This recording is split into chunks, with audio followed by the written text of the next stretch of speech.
ሰላም ሰላም እጅጉን እየተወደዳችሁና የተከበራችሁ የአሁኑ ስፖርት አድማጭ ተመልካቾቻችን እንደምን ዋላችሁ። የዕለተ ቅዳሜ የከሰዓት ስፖርታዊ መረጃዎችን ከአሁኑ ስፖርት ይዘን መጥተናል። በአሁኑ ሰዓት ላይ እንግዲህ ዛሬ ምሽት 4 ሰዓት ላይ የሚጠበቅ ጨዋታ አለ። በተለይም በጀርመን ባየር ሙኒክ በአሊያንዝ አሬና የሚደረገው የቻምፒየንስ ሊግ የፍጻሜ ጨዋታ ፒኤስጂን ከኢንተር ሚላን ጋር የሚያገናኝበት ጨዋታ አለ። በርካቶቻቸው ይህን ጨዋታ እንደምትጠብቁት ነው ከአሁኑ ግምቶች የሚበዙት። በዛሬው ጨዋታ ላይ እንግዲህ ማን ያሸንፋል ግምታችሁን ኮሜንት ቦክስ ላይ ልታስቀምጡልን ትችላላችሁ። እኛም ይህን ጨዋታ በተመለከተ ሰፋ ያለ መረጃ ነው ይዘን እየመጣ ነው። በእነዚህ በሁለቱ የእርስ በርስ ግንኙነት ደግሞ ከዚህ በፊት የገጠሟቸው ክለቦች እንዴት ነበሩ፣ አቋማቸውስ ምን ይመስላል የሚለው ነው የምንመለከተው። ይህንን በሰፊው የምንመለከት ይሆናል። ሌሎችም መረጃዎችንም በሰፊው የምንመለከት ይሆናል። ከእናንተ የሚጠበቀው ሰብስክራይብ በማድረግ የቤተሰባችን አባል እንዲሆኑ ነው የምንጋብዛችሁ። ላይክ በማድረግ ደግሞ እንድታበረታቱን እንጠይቃችኋለን። ሁሌም አዳዲስና ትኩስ ስፖርታዊ መረጃዎችን ለማግኘት አሁን ስፖርት ምርጫችሁ ይሁን ነው የምንለው። እኛ ቀጥታ ወደ ፕሮግራሞቻችን አለፍን። ቅድሚያም ዛሬ የሚደረገው የምሽት የቻምፒየንስ ሊግ ፍጻሜ ጨዋታን በመመልከት እንጀምር።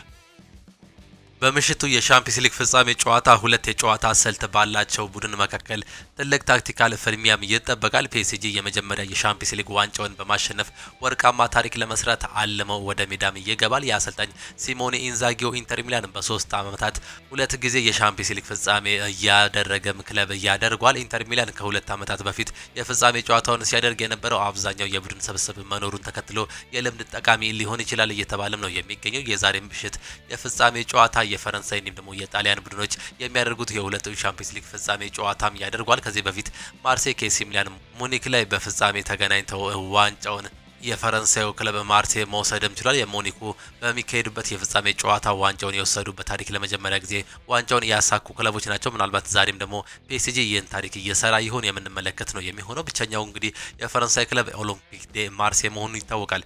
የቻምፒየንስ ሊግ ዋንጫ ማንሳት የቻለው ክለብ ዛሬው ዕለትም እንግዲህ ይህ ነገር የሚጠበቅም ነው የሚሆነው። ኢንተር ሚላን የቀድሞ ፕሬዚዳንቱ ህይወትም አልፏል። የጣሊያን ክለብ ኢንተር ሚላን የቀድሞ ፕሬዚዳንት ኤርኔስቶ ፔሌግሪኒ ዛሬ ጠዋት ህይወታቸው ማለፉ ነው የተገለጸው። ፕሬዚዳንት ኤርኔስቶ ፔሌግሪኒ ኢንተር ሚላንን እስከ 1995 ድረስ ለ11 ዓመታት በፕሬዚዳንትነት መምራት እየቻሉም ሰዎች መሆናቸው ነው የተገለጸው።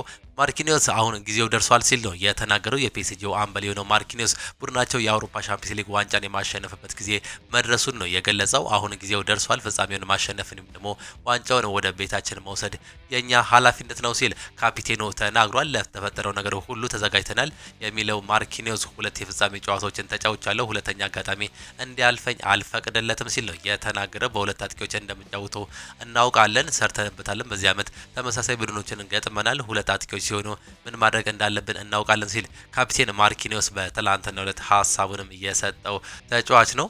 የፍጻሜ ጨዋታን ሮማኒያዊ ዳኛ ስቴቫን ኮቫች በመሀል ዳኝነት እንደሚመሩት ይፋ ሆናል። ዋና ዳኛው ከዚህ በፊት ሁለት የፒኤስጂ ጨዋታዎችን ሲመሩ ፒኤስጂ ሁለቱንም ጨዋታዎች ማሸነፍም ችሏል። በሌላ በኩል ዳኛው በ3 አጋጣሚዎች የኢንተር ሚላንን ጨዋታ እየመሩ ሲሆን ኢንተር ሚላን ሁለቱን ሲያሸንፉ በአንዱ አቻ ተለያይቷል። የሁለቱ ክለቦች የእርስ በርስ ግንኙነት ኢንተር ሚላንና ፒኤስጂ ከዚህ በፊት በታሪክ አጋጣሚ በነጥብ ጨዋታ ተገናኝተው አያውቁም። ሁሉንም ያደረጉት በወዳጅነት ጨዋታ ነበር። ይህም ጨዋታ ዛሬ እንግዲህ የመጀመሪያ የነጥብ ጨዋታ እንደመሆኑ መጠን ተጠባቂም ያደርገዋል። አሰልጣኝ ሉዊስ ኤንሪኬ ታሪክን መስራት እፈልጋለሁ ሲሉ ነው የተናገሩት። የፒኤስጂ ዋና አሰልጣኝ ሉዊስ ኤንሪኬ በዛሬው የፍጻሜ ጨዋታ ታሪክ መስራት እንደሚፈልጉ ከጋዜጠኞች ጋር በነበራቸው ቆይታም ተናግረዋል። ሉዊስ ኤንሪኬ ምን አሉ የሚለውን ስንመለከት እውነተኛ ፍላጎቴ ከፒኤስጂ ጋር ታሪክ መስራት ነው፣ ክለቡን፣ ከተማውን እንዲሁም ደግሞ ሀገሪቱን ማኩራት እፈልጋለሁ ሲሉም ተናግሯል። ኦስማን ዴምቤሌ መሪያችን ነው፣ ይፋለማል፣ ያጠቃል፣ ይከላከላል፣ እሱ እውነተኛ አሪያ የሆነ ተጫዋች ነው ሲሉም ስለ ተጫዋቹ የተናገሩ ሲሆን የፍጻሜ ጨዋታ ታሪክ የሚዘክረው እንደሚሆን ተስፋ አድርጋለሁ፣ ታሪክ ለመስራትም ዝግጁ ነን ሲሉ ነው አሰልጣኝ ሉዊስ ኤንሪኬም የተናገሩት። የፍጻሜ ጉዟችን ከጅምሩ በጣም አስቸጋሪ ነበር። የፍጻሜ ጨዋታ በምንጫወትበት ወቅት ምንም አይነት ፍርሃት አላሳየንም ነው ሀሳባቸውን የገለጹት። ቀድሞ የሚቆጠርብን ግብ ሁሉም ነገር ሊቀይር ይችላል። ስለዚህ ጨዋታውን ሙሉ በኃላፊነት መጫወት አለብን፣ በዚህም እምነት አለኝ ሲሉ ነው የተናገሩት። ሴት ልጄ በፍጻሜ ጨዋታ በአካል አትኖርም፣ አልችልም፣ ነገር ግን በመንፈስ ትኖራለች። ይህ ለኔ በጣም አስፈላጊው ነገር ነው ሲሉ ነው ሀሳባቸውን መስጠት የቻሉት። ከዚህ በፊት በስፔን አሰልጣኝነት ዘመናቸው እንግዲህ ሴት ልጃቸው ከዚህ ዓለም በሞት መለያየቷ የሚታወስ ጉዳይ ነው። ነገር ግን እስካሁን ድረስ እቺን ሴት ልጃቸውን ሁሌም የሚያስታውሱት አሰልጣኝ ሉዊስ ኤንሪኬ ዛሬም እሷ ከኛ ጋር በመንፈስ ትኖራለች፣ ከእሷ ጋርም ይህንን ድል ለመደሰት ዝግጁ ነን ሲል ነው ሀሳባቸውን መስጠት የቻሉት። ትንሽ ትኩረት ማጣት ዋጋ ያስከፍለናል ያለው ደግሞ ኦስማን ዴምቤሌ ነው። የፒኤስጂው ቁልፍ ተጫዋች ኦስማን ዴምቤሌ የዛሬው የሻምፒዮንስ ሊግ ጨዋታ ፍጻሜ በፊት አስተያየቱንም ሰጥቷል። ኦስማን ዴምቤሌ ምን አለ የሚለውን ስንመለከት ስለ ባላንዶር ተናገር ያለው ለኔ ወሳኙ ነገር የግል ሽልማት ሳይሆን የቡድን ዋንጫ ነው፣ ለሌሎቹ ዋንጫዎች አስደሳች ሊሆን ይችላል ሲል ነው ሀሳቡንም የሰጠው። ፓቫርድ እኔም ደግሞ ቱራም በመግጠሜ ደስተኛ ነኝ። እነሱ አስደናቂ ዓመት ነበራቸው። ቤንጃሚን ፓቫርድ የተለየ ተጫዋች ነው። ዛሬ የእሱን ቀን አይሆንም ብዬ ተስፋ አድርጋለሁ ሲል ነው ስለ ሀገር ሀጋሩ ተጫዋች የተናገረው። ኢንተር ሚላን ምርጥ ቡድን ነው። ለ5 ዓመታት በጋራ ተጫውተዋል። አካላዊ ጥንካሬም አላቸው። ከመጀመሪያው እስከ መጨረሻው ትኩረት ማድረግ አለብን። ትንሽ ትኩረት ማጣት ዋጋ ያስከፍለናል ሲሉ ተናግሯል። የዛሬው ጨዋታ ስሜታችንን መቆጣጠር አስፈላጊ ነው። ጨዋታውን በጥሩ ሁኔታ በሙሉ ልባችን መጫወትም አለብን ሲል የተናገረ ሲሆን ከልጅነት ጀምሮ እንደዚህ አይነት ጨዋታዎችን ለማድረግ ነው የተዘጋጀሁት፣ በጥሩ ሁኔታም ተዘጋጅቻለሁ ሲል ኦስማን ዴምቤሌም ሀሳቡንም መስጠት ችሏል። ሲሞኔ ኢንዛጊ ያለ ፍርሃት ወደ ሜዳ እንገባለን ሲሉ ተናግሯል። የኢንተር ሚላኑ ዋና አሰልጣኝ ሲሞኔ ኢንዛጊ ከዛሬ ምሽቱ ጨዋታ በፊት አስተያየታቸውንም ነው መስጠት የቻሉት። ፓቫርድ በጥሩ ሁኔታ ላይ ነው የሚገኘው፣ ልምምድ ነበረው፣ እናም ጥሩ ቁመና ላይ ከሆነ በቋሚነት ይጀምራል። እሱ አስፈላጊ ተጫዋቾቻችን ነው ሲል ነው የተናገረው። ይህ ተጫዋች እንግዲህ በጉዳት ምክንያት ያለፉትን ጨዋታዎች ማድረግም አልቻለም ነበር። በኢንተር ሚላን ጥሩ ስሜት ይሰማኛል፣ ስኬታማ ለመሆን አስፈላጊ ነገሮች አሉኝ፣ አሁንም የሁሉንም ሀሳብ ፍጻሜው ነው ሲል ነው የተናገረው። ከፍጻሜ ጨዋታ በኋላ ከክለቡ አስተዳደር ጋር ለንግግር እቀመጣለሁ፣ ሚላንን ጥሩ ነገር እንወስናለን ሲል ነው የተናገረው። በፍጻሜው የአሸናፊነት ግምት ይሰጠናል። ከ2 ዓመታት በፊትም ይህ አስተሳሰብ ነበር፣ ነገር ግን ከማንቸስተር ሲቲ እኩል ነበርን፣ እስከ መጨረሻውም ተፎካክረናል ሲል ነው የተናገረው። በእግር ኳስ ገንዘብ ወይም ደግሞ በደሞዝ አይደለም ጨዋታ፣ የተጫዋቾች ፍልሚያ ነው ይህን ነገር የሚያመጣውም ሲሉ አሰልጣኞችም ተናግሯል። ያለምንም ፍርሃት ወደ ሜዳ መግባት አለብን፣ ጨዋታውን ማሸነፍ ይጠበቅብናል። ልናውቅ የሚገባው ነገር በራስ መተማመናችንን ከፍ ማድረግ ነው ሲሉ ነው ሀሳባቸውን መስጠት የቻሉት። የዛሬው ጨዋታ እጅግ በጣም ለበርካቶቹ ተጠባቂም ያደርገዋል። ይህን ነገር ለማድረግም እንገባለን ሲሉ አሰልጣኙም ተናግሯል። ላውታሮ ማርቲኔዝ ዋንጫውን ወደ ቤቱ ለመውሰድ እያለንን ሁሉ እንሰጣለን ሲል ተናግሯል። የኢንተር ሚላን አምበል ላውታሮ ማርቲኔዝ ከዛሬው የቻምፒየንስ ሊግ የፍጻሜ ጨዋታ በፊት አስተያየቱንም የሰጠ ሌላኛው ተጫዋች ነው። ላውታሮ ማርቲኔዝ የሰጣቸውን ሀሳቦች ስንመለከት ፍጻሜውን ለማሸነፍ በጨዋታው ግዴታ ያለንን ነገር መስጠትም አለብን። እንደ ቡድን ያደግን ሰዎች ነን። የሻምፒየንስ ሊግ ዋንጫውን ወደ ቤቱ ለመውሰድ ዝግጁም ነን ሲል ነው የተናገረው። ከ10 ዓመታት በፊት ይህን ዋንጫ አሳክተን ነበር። በ2010 አካባቢ ይህን ነገር ታሪክን ለመስራትም በኢንተር ሚላን ቤት አሁን እኛ እንገኛለን ሲል ሀሳቡንም ሰጥቷል። እንደ ቡድን ነው ያደግነው። የሻምፒየንስ ሊግ ዋንጫውን ወደ ቤቱ ለመመለስ አሁንም ትኩረት ሰጥተን የምንገኝ ተጫዋቾች ነን። ስለ ባላንዶር አላሰብም። የግል ክብሮች ቀጥለው የሚመጡ ናቸው። ይህ ማለት አንድ ቀን ማሸነፍ አልፈልግም ማለት አይደለም ሲል ነው ሀሳቡንም ያጠቃለለው። ከምንም በላይ ለኢንተር ሚላን ቅድሚያ እሰጣለሁ። አላማዬ የሻምፒየንስ ሊግ ዋንጫውን ከ15 ዓመታት በኋላ ማሸነፍ ነው ሲል ነው ላውታሮ ማርቲኔዝም የተናገረው።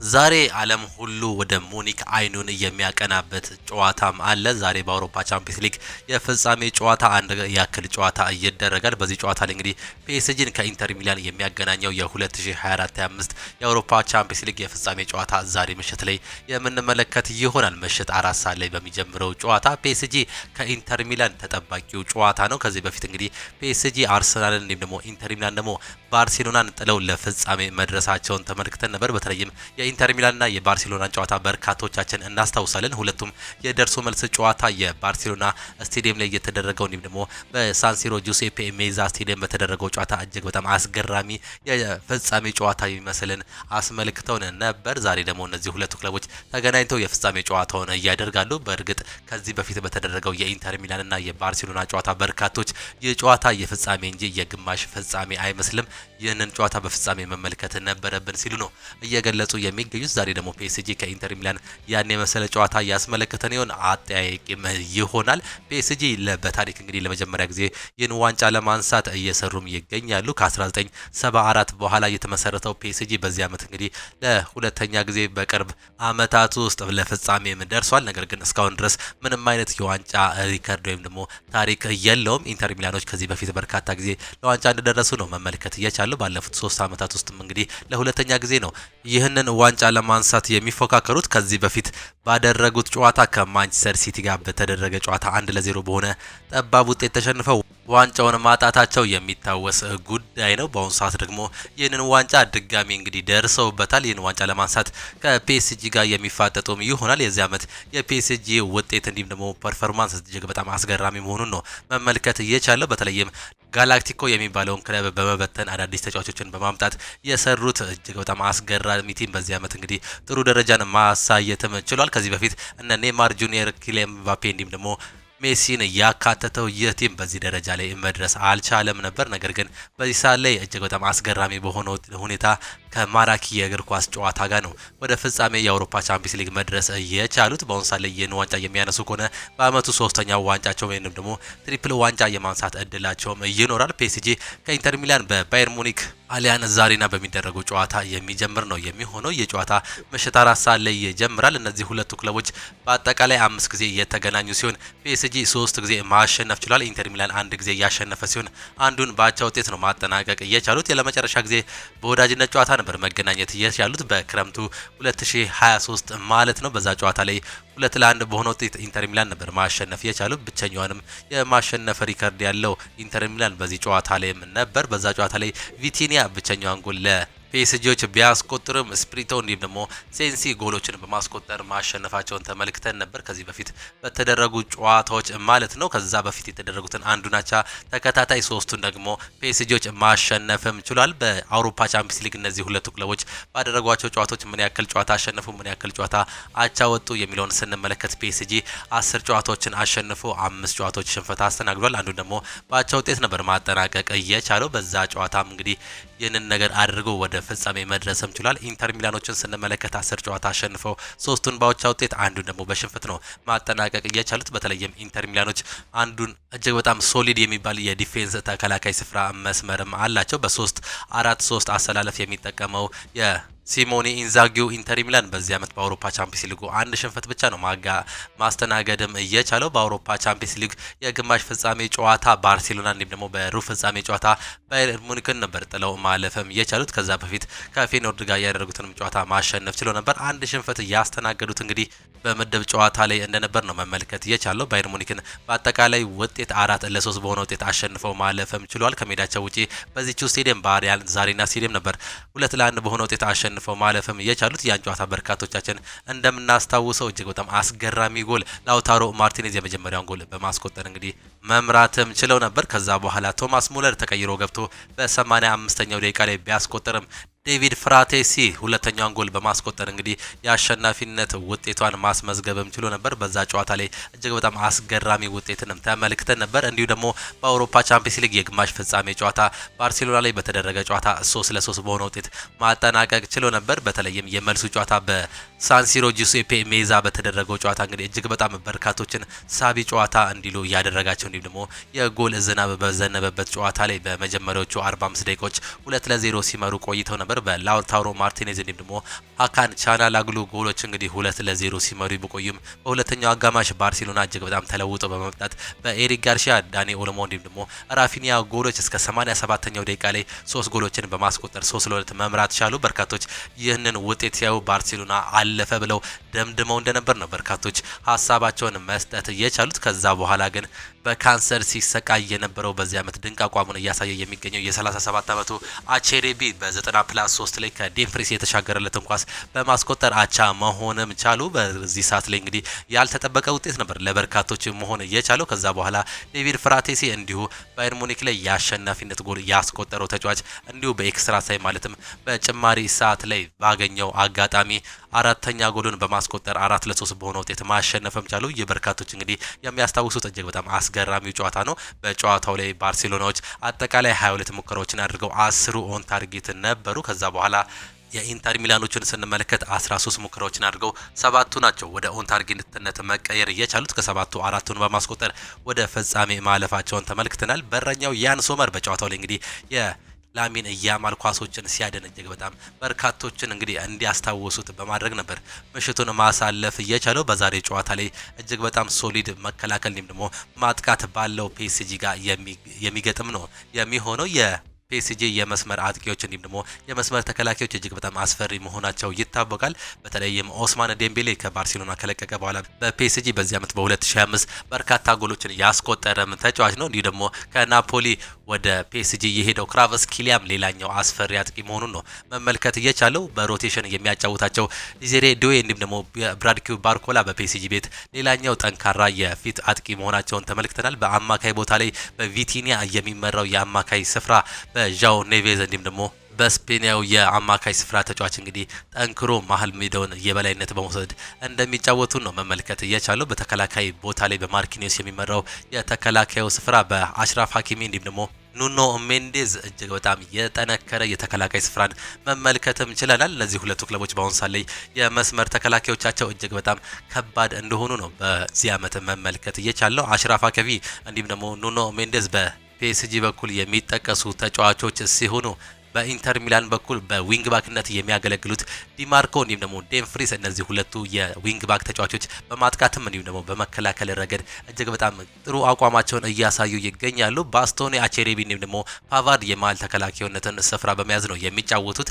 ኒኮሎ ባሬላ የመሀል ሜዳ ሞተር ሆኖም እያገለገለ ይገኛል። ሀካን ቻናላግሉን እንዲሁም ደግሞ ሄንሪክ ሚኪታሪያንን በመያዝ በአጥቂ ስፍራ ላይ ላውታሮ ማርቲኔዝ እንዲሁም ደግሞ ማርከስ ቱራም ይኖራሉ ተብሎ ነው የሚጠበቀው። ያን ሶመር የበረኝነት ቦታውን የሚይዝም ተጫዋች ነው። በፒኤስጂ በኩል እንግዲህ ሌላኛው እጅግ በጣም ድንቅ አቋሙን እያሳየ የሚገኘው ጂያንሉጂ ዶናሩማ በበረኝነትም የሚሰለፍ መሆኑ ነው በአሁን ሰዓት ላይ ተገለጸ የሚገኘው። እነዚህ ሁለቱ ክለቦች እንግዲህ ዛሬ የሚያደርጉ ጨዋታዎች እጅግ በጣም በበርካቶች ተጠባቂም ያደርጋቸዋል። በዚህ ዓመት በርካታ ነገሮችን በተመለከትንበት የአውሮፓ ቻምፒየንስ ሊግ፣ የዩሮፓ ሊግ እንዲሁም ደግሞ በኮንፈረንስ ሊጉ በርካታ ነገሮችን ተመልክተናል። በአውሮፓ ቻምፒየንስ ሊግ ፒኤስጂ የመጀመሪያ የአውሮፓ የፍጻሜ ጨዋታውን ያሸንፈውስ የሆነ ወይስ ደግሞ ከሁለት ዓመታት በኋላ ኢንተር ሚላን ወደ አውሮፓ ቻምፒየንስ ሊግ ፍጻሜ መድረሱን ተከትሎ የዋንጫ አሸናፊ ይሆናል የሚለውን ምሽት 4 ሰዓት ላይ በምንመለከተው ጨዋታ ላይ የሚጀምርም ነው የሚሆነው። በዛሬው ጨዋታ ላይ በኢንተር ሚላን በኩል የማይገኙ ተጫዋቾች ይኖራሉ። በጉዳት ምክንያት ቤንጃሚን ፓቫርድ፣ ያን ቢሴክ እንዲሁም ደግሞ ዜሌንስኪ በጉዳት ምክንያት ላይገኙ የሚችሉ የኢንተር ሚላን ተጫዋቾች ሲሆኑ በፒኤስጂ በኩል ሁሉም በሙሉ ጤነኝነት መሆናቸውን አሰልጣኞቹም ተናግረዋል። በዛሬው ዕለት እንግዲህ የሚጠበቁ ተጫዋቾች አሉ። በፒኤስጂ በኩል ኦስማን ዴምቤሌ በአጥቂ ቦታ ላይ ይገኛል። 8 ጎሎችን እንዲሁም ደግሞ 4 አሲስቶችን በአውሮፓ ቻምፒየንስ ሊጉ ያስመዘገበም ተጫዋች ነው። አሽራፍ ሀኪሚ 3 ጎሎችን እንዲሁም ደግሞ 5 አሲስቶችን ያስቆጠረ የፒኤስጂ ሁለተኛው ተጠባቂ ተጫዋች ሲሆን ብራድኪ ባርኮላ 3 ጎሎችን እንዲሁም 3 አሲስቶችን ማስመዝገብ የቻለ ተጫዋች ነው። የተከላካይ ስፍራ ተጫዋች የሆነው ኑኖ ሜንዴዝ 4 ጎሎችን እንዲሁም ደግሞ 1 አሲስት ያስመዝግቧል። በኢንተር ሚላን በኩል ላውታሮ ማርቲኔዝ 9 ጎሎችን ያስመዘገበ የኢንተር ሚላን ወሳኝ አጥቂ መሆኑን ተመልክተናል። ሀካን ቻናላግሉ 4 ጎሎችን እንዲሁም ደግሞ 2 አሲስቶች ያሉት ተጫዋች ሲሆን ማርከስ ቱራም 4 ጎሎችን እንዲሁም ደግሞ 1 አሲስቶች ያለው ተጫዋች ነው። ዴዜ ዴምፍሪስ 2 ጎሎችን እንዲሁም ደግሞ 3 አሲስቶችን ማስመዝገብ ችሏል። ሁለቱንም ጎሎች እንግዲህ በስፔን በተደረገው ከባርሴሎና ጋር በነበረው ጨዋታ ላይ 2 አስገራሚ ጎሎችን ማስቆጠሩ ተመልክተን ነበር። በዛው ጨዋታ ላይ እንዲሁ 2 አሲስቶችን ማስመዝገብም ችሏል። በደርሶ መልስ ጨዋታ እነዚህን 2 ጎሎች እንዲሁም ደግሞ 3 አሲስቶች ያስመዘገበም ጨዋታ ነው። በዛሬ ጨዋታ ላይም ልዩነት ፈጣሪ ይሆናል ተብሎ የሚጠበቅም ተጫዋች ነው። በአውሮፓ ቻምፒየንስ ሊግ በርካታ ጨዋታዎችን ያደረገው የእነዚህ ሁለቱ ክለብ ተጫዋቾችን ስንመለከት ዊሊያም ፓቾ የፒኤስጂው ተከላካይ የሆነው 16 ጨዋታዎችን ያደረገ ሲሆን ያን ሶመር 13 ጨዋታዎችን ያደረገ የኢንተር ሚላን ተጫዋች ነው። በርካታ ደቂቃዎችም እየተጫወቱ እነዚህ ሁለቱ ተጫዋቾች ናቸው። ቢጫ ካርድ ብዙ በመመልከት ኑኖ ሜንዴዝ ከፒኤስጂ እንዲሁም ደግሞ ባስቶኒ ከኢንተር ሚላን የሚጠቀሱም ተጫዋቾች ናቸው።